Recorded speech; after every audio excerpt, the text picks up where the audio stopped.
Hello നമസ്കാരം. കങ്കുവ എന്ന ചിത്രത്തിൻ്റെ പ്രീസെയിൽ കളക്ഷൻ റിപ്പോർട്ടാണ് ഇന്നൊരു വീഡിയോ ഭാഗത്തെ. വീഡിയോയിലേക്ക് വരുമ്പോൾ വീഡിയോ ലൈക്ക് ചെയ്യുക, ചാനൽ സബ്സ്ക്രൈബ് ചെയ്യുക.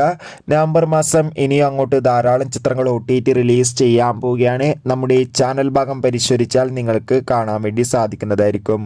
സൂര്യ നായകനായി ഈ വരുന്ന നവംബർ 14-ാം തീയതി റിലീസ് ചെയ്യാൻ പോകുന്ന ചിത്രമാണ് കങ്കുവ. എല്ലാ സിനിമാ പ്രേമികളും ഒരേപോലെയാണ് കങ്കുവ എന്ന ചിത്രത്തിൻ്റെ ഓരോ അപ്ഡേഷനും അറിയാൻ വേണ്ടി കാത്തിരിക്കുന്നത്.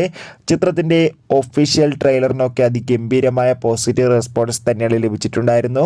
ഇപ്പോൾ ഇതാ ചിത്രത്തിൻ്റെ കേരള ടിക്കറ്റ് ബുക്കിംഗ് ഒക്കെ ബുക്ക് മൈ ഷോ എന്ന ആപ്പിലൂടെ ലഭിച്ചിട്ടുണ്ട്. ബുക്കിംഗ് രാവിലെ 10 മണിയോടെ ആരംഭിച്ചിരിക്കുകയായിരുന്നു. ഇപ്പോൾ ഇതാ ചിത്രത്തിന് പ്രീസെയിലൂടെ മാത്രം 1.5 കോടിക്ക് മുകളിൽ കളക്ഷൻ നേടിയെടുക്കാൻ വേണ്ടി സാധിച്ചിട്ടുണ്ട്. എന്തായാലും ആദ്യ ദിനം റെക്കോർഡ് കളക്ഷൻ തന്നെ സ്വന്തമാക്കുമെന്നാണ് റിപ്പോർട്ടുകൾ സൂചിപ്പിക്കുന്നത്. കാത്തിരിക്കാൻ നമുക്ക് കങ്കുവ എന്ന ചിത്രത്തിൻ്റെ കൂടുതൽ കളക്ഷൻ റിപ്പോർട്ട് അറിയാൻ വേണ്ടി. എത്ര പേരാണ് ചിത്രത്തിൻ്റെ റിലീസിനായി കാത്തിരിക്കുന്നത്? തീർച്ചയായും കമൻറ്റ് ബോക്സിൽ രേഖപ്പെടുത്തുക.